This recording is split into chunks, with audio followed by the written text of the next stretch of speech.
Hi, hope you're doing well. It is no longer raining here where I am. It's very nice weather. It's perfect right now. It's like 70 degrees, sun's shining. I apologize if you're still melting wherever you live in the United States or the world, but it's pretty damn nice here. I'm really, really enjoying this. And before I go outside and start playing, I'm going to do a very important video, I feel. I'm almost at 100 videos, by the way. I know you guys are getting burned out. I'm starting to get burned out too. But as I mentioned a good 6 weeks ago or so, it was 100 videos or bust. And I was trying to do this by the end of August, but it's only August, what is it? 8th. Yeah, August 8th. I'm almost there. It's almost done already. So I have another string of videos planned this week and over the weekend. After this weekend, I'm gonna be peeling it back a bunch. So you guys, hopefully you guys will take the time to catch up. If you don't, I appreciate the time you've given. I'm still gonna do videos. I'm just not gonna do as many. It's been a lot, I know, and I'm sure you guys are burned out, and I understand that. But hey, I gave you fair warning; they were coming. Maybe you guys didn't believe me, but yeah, I've done like I think I had 36 videos at the yeah, but at the third week of June when I started this onslaught of commentary. I had 36, and this is my 96th video now. So I've done 60 in 6 weeks. I mean, that's over one per day on average. So yeah, it's been a lot, and I'm sure you guys are burned out. I don't blame you. I'd be burned out on me too. So I have a string of videos coming this week, and then more this weekend, and then yeah, I'm going to pare it back. I'm not going to stop doing videos totally. I'm just going to not do as many. And I go back to work in a couple weeks, which is crazy. I can't believe the summer is almost over in terms of going back to work for me. So yeah, I have another week left of pumping out these videos at an alarming rate, and then I'm going to pare it back. Before I start going into what I think is one of the most killer records of all time, depending on your mood, this album I'm going to talk about today might be the perfect album. I'm going to talk about some movies. I'm just going to be completely random today and talk about some 4K stuff. Whenever I talk about 4K movies that I've purchased lately, you guys seem to take some interest in that. So these are some of the recent 4Ks I just got. I just got this today. This is Akira Kurosawa Dreams. I had this already, but it just came out on 4K. Criterion put this out, and I'm super stoked to have this. It's Akira Kurosawa. Do you not know this guy? Is it possible that a film lover on this planet does not know Kurosawa? I hope that's not the case because you absolutely should know that name. And I also picked this up recently. I don't know, I picked this up a couple weeks ago. Another Kurosawa classic, Ron, one of his best for me, in my opinion. Kurosawa was keenly interested in Shakespeare, and that's kind of what his entire career was based on in a lot of ways. Doing an Eastern take on Shakespearean methods and ideas and motifs. And Ron, oof, what an amazing example of that. This is a fantastic movie. It comes in this slipcase. Look at that slipcase. I mean, how fucking awesome is that? Look at this. This was a Best Buy exclusive. Best Buy does this really well. They release really cool movies and they have these exclusive slipcases and releases. Really nice. You peel this off, it has a tin. You open it up, you get the digital copy. Yeah, very nice presentation to a classic movie. What a great movie this is. Seriously. If you've never seen this, if you want some intense, poetic, violent, passionate imagery and storytelling, it doesn't get any better than this. What a fantastic movie. Kurosawa. Changing gears, I got this recently, Vacation 4K. I already had this on Blu-ray, but I love this movie. It's one of my favorite comedies. Directed by Harold Ramis, the great Harold Ramis. In my mind, in my opinion, still the only good vacation movie. I don't understand it when people say, I love European Vacation and Really? Christmas Vacation? Those movies are shit. Good Lord. They've desperately been trying to capture the magic of this for a long time and have failed. Spectacularly so. In my opinion, I don't think there's ever been another good vacation movie. They're all terrible. But this, fucking amazing. Still funny, still hilarious. Chevy Chase at the top of his game. Awesome. This just came today. Super excited about this. Swamp Thing, 4K. I cannot wait to fire this up on the OLED. Hell yeah. Swamp Thing, baby. Loved this comic book when I was a kid. It's a goofy movie, it's 80s goofery. But Adrian Barbeau in 4K, who the hell does not want to see that? I certainly do. This is what I will be doing tonight.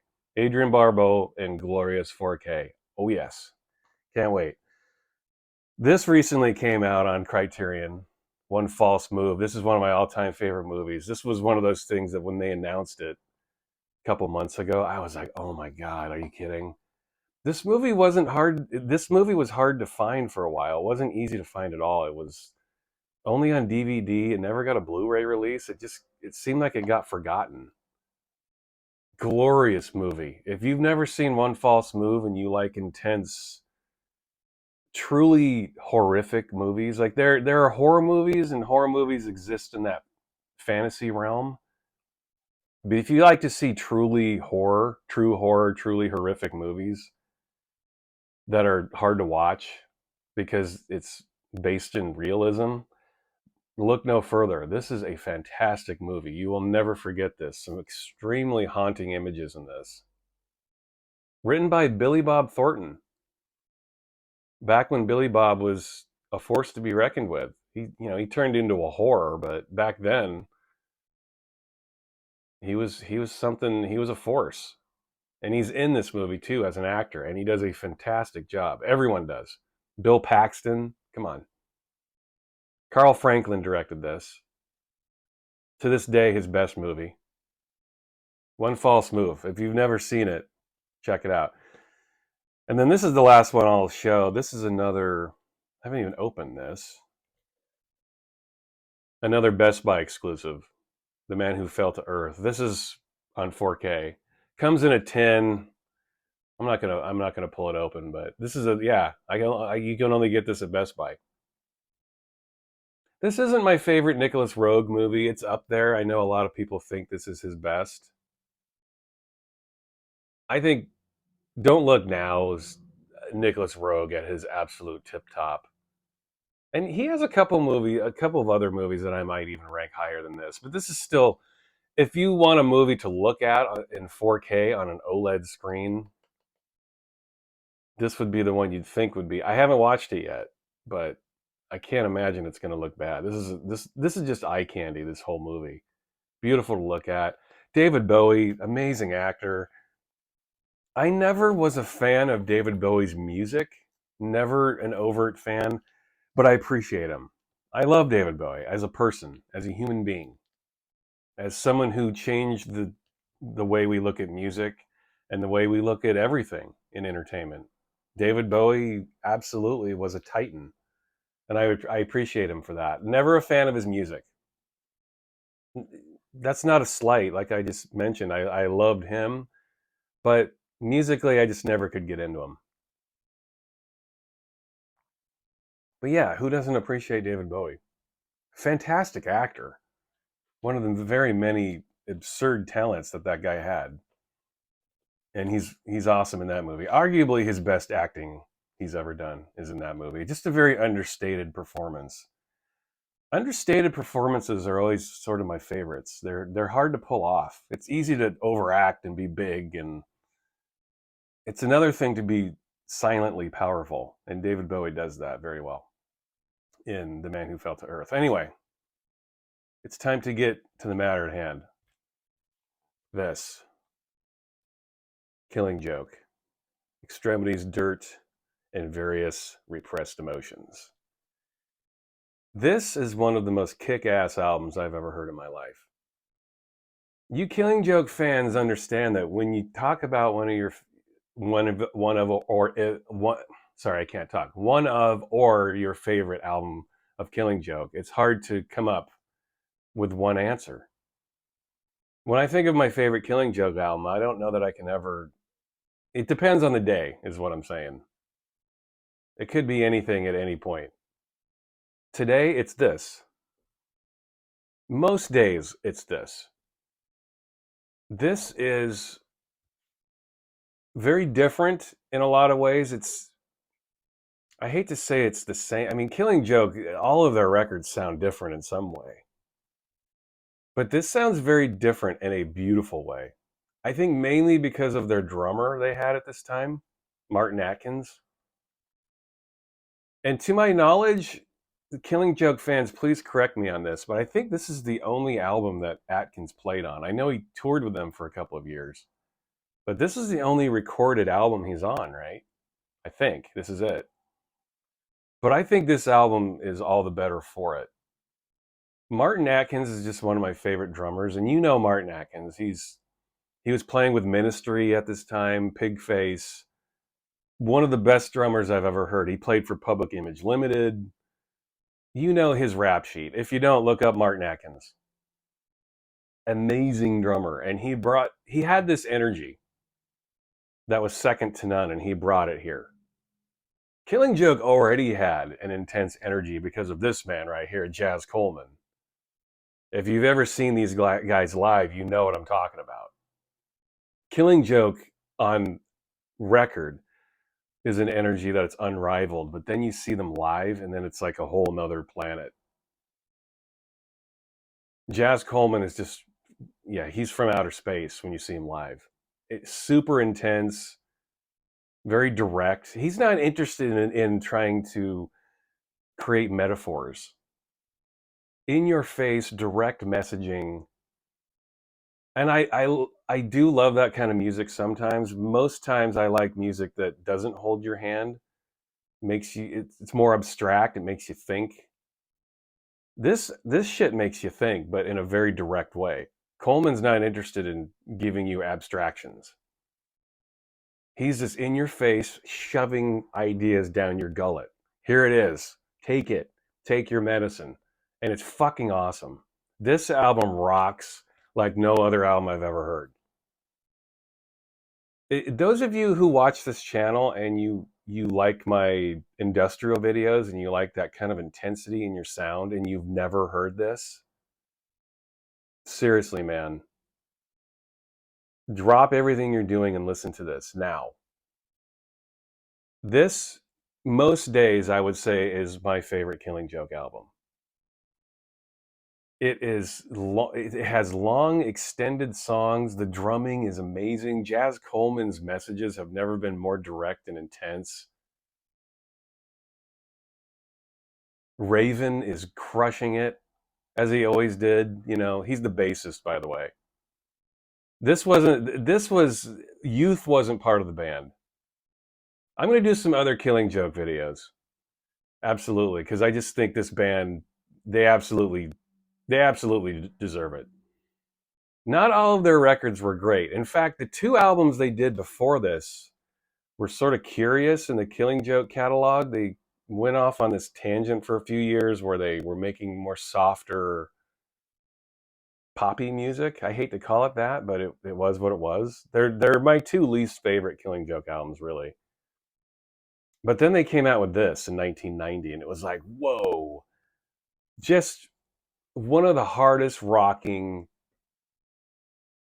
metal. I would call this, a lot of elements on this are just straight up metal. But it exists in that industrial realm. Hard-hitting jackhammer music. It doesn't give you a chance to breathe. And this album's over an hour long, so it's just like you're suffocating on this sound for over an hour. But if the sound wasn't enough, you have this dude's messaging. And this album never dates. It is absolutely timeless in its message. It basically, this whole album is about anti-consumerism. And those of you who have watched my channel from the get-go, you know how I feel about consumerism. I'm not going to get into another rant about that. I don't like it, let me put it that way. This is the antidote for that. If you cannot stand any of the injustices, and I know that's a cliche, but like, if you don't like overpaying for anything like you are right now, for your food, for your rent, for your cars, for every fucking thing, if you are absolutely frustrated with the way things are today in this world, this is the antidote right here. Jaz Coleman couldn't be more clear about his disdain for people who treat money like it's their God. And he actually has a song on here called Money Is Not Our God. And there's no wordplay there. That's exactly what he means. I'm gonna read some of the lyrics too here. This album is absolutely essential in times like this, I think. This is the kind of album that you can filter your anger through, and it makes you feel okay and justified to be angry about the world around you. It's not promoting you go out and thrash things and be violent. It's not promoting chaos. It's promoting a different answer to the bullshit, a peaceful one where everyone can exist and live comfortably rather than creating more divisions between human beings, especially financially. That's what this record's all about, man. Very direct about it too. Love this album. And in times like this, I mean, humans, you would think humans would evolve past that, but they don't. These are the same mistakes that humans make year in and year out, time immemorial. This is what humans do. They hold people down so people step on other people to get to the top. And that's what happens in life. It always will. It's humanity. That's what people do. We've got it in our genes. But there is a way to notice that peacefully and try to make the world a better place, to use that hatred of yours to turn your life into something good. You can look at those scumbags at the top and use them as motivation to make your life better. And that's what this record's about. Glorious record. Let me show the labels. Nothing too exciting. They all look like this, more or less. This is the original UK pressing. And it's a good one. This is over an hour long and it's on double wax. So you get the record, the music has plenty of space to breathe. And it needs to, man. Excellent pressing. I just played this the other day and my God, it sounds good. It came with an insert. Here you go. And the lyrics. And you want the lyrics. Jaz Coleman has too much important shit to say for you to not understand what he's saying. And it's not hard to understand what he's saying. He's very clear about his message. But you have the lyrics anyway. And I was reading along for sure. I want to read a couple of lyrics for you. Basically from Money Is Not Our God. That's the first song on the album. And the only single they released from the album, and they did that on purpose. This was an anti-consumerism record. They weren't interested in really promoting it all that much or putting out a lot of singles. It kind of came and went. I feel like it is an intensely underrated and underappreciated Killing Joke album. You never see anyone really put it at the top of their list. I would. Maybe it's the Martin Atkins connection. I don't know. But this is the quintessential Killing Joke album, in my opinion. Not to take anything away from any of their other stuff. I love Killing Joke. Love them. But this is my favorite. Let me read some of this. Money is not our God. 9/10 of a law that is sick as that is. Let me see. I can't speak today. 9/10 of a law that is sick is possession. Life expressed in matter is blasphemy. Success defined by acquisition stinks. So busy trying to make a living, we forget about living. So busy trying to make a living, I forget about life. He's not interested in making any rhymes or poetry here. He's just fucking putting it out there. This is how I feel about the world around me, and I don't like it. It stinks. And I'm feeling this lately, all right? I'm disgusted with this world, this post-COVID world. It's frightening. The amount of money we're paying for food, the amount of money we're paying for everything. It costs money just to exist. We have every right to be pissed off about what's going on this planet. By the way, those of you who are paying attention to this whole Hollywood thing, Hollywood's getting ready to go on strike because the fat cats at the movie companies are so busy handing out bonuses to their executives and not paying anybody else in the industry that they're ready to go on strike. Fran Drescher, who's an actor here in the United States, is the head of this. I don't know if she's the head of the union. I don't know exactly what her title is now. She's an actor, though. And she's crushing it right now. I am so proud of Fran Drescher right now. She's standing up for the working person. We need that right now. Working people, especially in the service industries, are getting fucked daily. So if you're not aware of what Fran Drescher is doing right now, go check it out. She's being a fucking hero right now. Just like Jaz Coleman is a hero. You can either sit around and not do anything about this and not say anything, or you can actually say something and do something. You might think it's fruitless and pointless and there's no point in it, but so? Would you rather sit around and be complacent and not try to change things, or would you at least try to change things? This is a fucked up world we're in, and people are getting fucked over. And Fran Drescher is out there standing up for working people, and we should be applauding her. Fran Drescher, thank you. You're a hero right now. I love you. Anyway, back to Jaz Coleman. Do you grovel? These are the lines I love. Do you grovel to your master? Do you beg like a dog? First things first, repeat to yourself, money is not our God.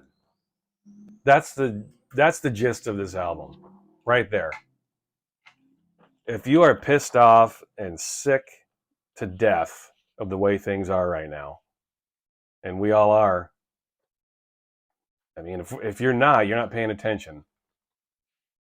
The divisions in this country, at least in the United States, have never been wider. People, industries, big companies especially, have used this whole post-COVID thing to fuck people over, to ask for more money for every little thing. They can justify it now. You know, all of that stimulus money went out and people had more money in their pockets so they can go and spend more money on things. And that's what's happened. But now they haven't lowered the prices again. Now it's this post-COVID nightmare. It's just this dystopia. Post-COVID dystopia. And I know this record, COVID wasn't even a thing when this record came out, but this is why this record is mattering right now. You should listen to it. It's 33 years old and it hasn't lost any of its potency. This is a phenomenal record. Killing Joke. And musically, it's so powerful, man. So powerful. This guy is a big reason for that, I think. Martin Atkins is just such a powerful, strong drummer. He literally hammers it home. He plays the drums so hard and so rapidly. You can almost hear the drumsticks tearing into the skins. I mean, he just abuses these things. And you've got Jaz Coleman screeching over the top. A beautiful album. Listen to this. You need this in your lives right now. And if you watch my channel and you haven't heard this, my God, you put everything down and listen to this. Jaz Coleman has a very important message to impart here. A powerful, kick-ass album for our times. Right here. Look no further, man. Extremities, Dirt, and Various Repressed Emotions. Listen to this album immediately. It will change your life, especially our lives in this current climate. You need this. All right? Check it out. You will not regret it. Like Jaz Coleman says on this album, hate is not a bad thing as long as it's channeled correctly.